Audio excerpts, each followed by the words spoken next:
A pit stop time of 38.8 seconds. However, we have got the opportunity to talk to Lando Norris, who is a part of that Team Redline Burst team here today.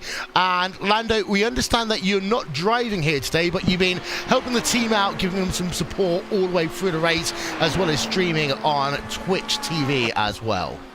Yeah, good afternoon, everyone. Yeah, you know, I decided I wanted to have a weekend off. I do quite a bit of driving nowadays with my new job, so you know, it gets a bit tiring. But I'm still here with the team, still doing what I love, supporting them, and streaming at the same time. So yeah, still having fun and still staying around, you know, the racing world.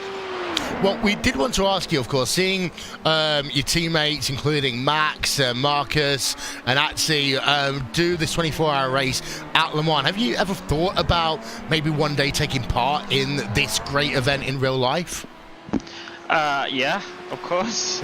I think everyone really wants to do Le Mans at one point. So, I mean, I did the Daytona 24-hour, which I love doing. It was the only event which I've done separate or different to pretty much everything I've done in my career. It's always been pretty much single-seaters. So yeah, doing Daytona was pretty awesome. And of course I did it with Fernando, which made it even better and even cooler for me. But I love doing it mainly because it was so different to what I was used to. And yeah, that made me even want to go and do Le Mans, go and do Spa, go and do loads of different races. So it's something I hope I can look forward to doing in the future. Well, talking about that merger between sim racing and, of course, running in the FIA Formula One World Championship, how much time are you spending on the simulator at the moment to get yourself acclimatized to the different tracks, of course, that come up in the schedule, and how do you use it to kind of keep yourself, quote-unquote, sharp in terms of racing acumen?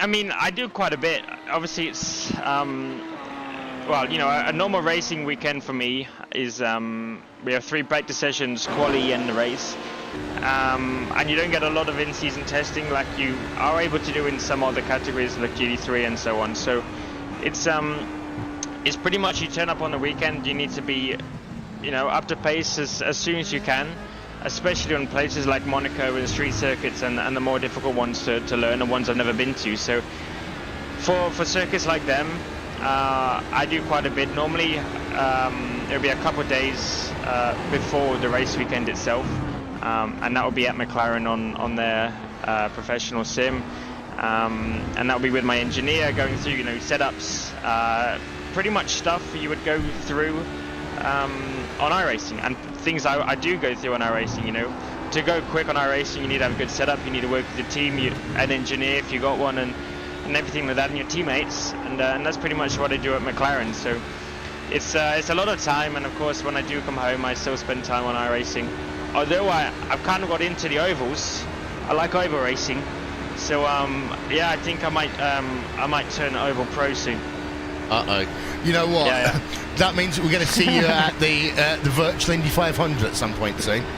Yeah, I think I didn't manage to do the Indy 500 on iRacing, but I did the oval fixed when I was doing like 50 laps of Indy, and it was good fun. So I don't know, it's I kind of get mixed feelings with iRacing sometimes, and sometimes I can spend literally days and days on it, like hours, you know, all day, and then sometimes it's nice to just have a little break. So changing up and doing different things always keeps it entertaining and fun. Well, probably one of the most entertaining races of the season is next for you in the Formula One World Championship, the famous Canadian Grand Prix. Yeah. It's a track which is very hard on the brakes. It's very hard on the drivers. You looking forward to it?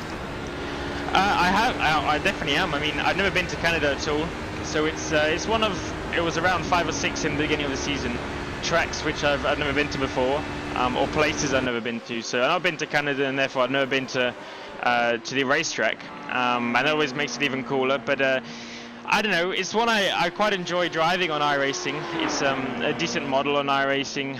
You can overtake, unlike quite a few other tracks in Formula One.